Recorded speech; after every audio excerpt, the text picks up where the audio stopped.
We're actually still moving through the community. It's starting to exit now, but I want to show you just some of the destruction to these houses as well, because as I showed you all of the destruction that these terrorists committed on foot as they bombarded and massacred this community, there were also air raids and rockets happening overhead, completely taking out buildings like this one.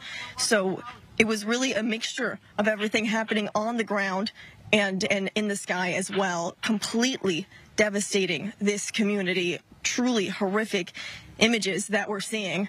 Now, as we're leaving the community, you can see all of these soldiers here. As I said, so many of them called from their homes, jumping into action at a moment's notice. Many of these reservists leaving all of their families behind to be here to protect Israel's southern border, less than a quarter of a mile away. We continue to hear loud artillery and shelling in the distance at the Gaza border as we're walking out. So really, all of these soldiers are doing their best to protect us, the journalists who are also out here, because they want us to see exactly what's happening and what they've been witnessing with their own eyes for these past 3 days. Many of them coming here Saturday night, and they knew that no other soldiers had been here yet. And so they kind of knew an idea of what was happening, but no one could expect that it would be like this. The horrors that I'm hearing from these soldiers, as I mentioned earlier, about 40 babies at least were taken out on gurneys. Still, right now, they're going house to house, still evacuating dead bodies, killed Israeli citizens who were killed I have to cut in. It's such a shocking, jarring statement there. And just for our viewers, we're in a new hour here on the broadcast who very likely weren't with us last hour, to understand that you've come in there to find this small community littered with the dead and slaughtered bodies of Israeli civilians primarily, and you're saying 40 babies, dead babies. That is what one of the commanders told me. And you continue to see just cribs overturned, strollers left behind, all of these doors wide open.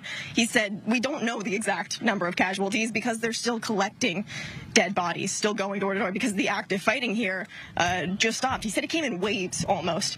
Every 20 minutes, they thought maybe, okay, I think we finally cleared all the terrorists. And then 30 minutes later, another cell would emerge. So it was ongoing. And even when they thought that it had finally ended, more terrorists popped out of nowhere, and that continues to be the scene now. It is under control now, and that's why we are allowed to come through the area. However, throughout southern Israel right now, there are still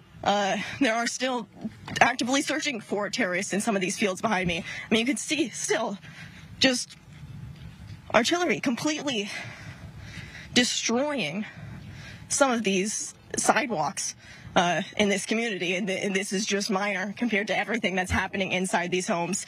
Everything that these soldiers themselves are saying, they say it is unlike anything they've ever seen in their entire lives before.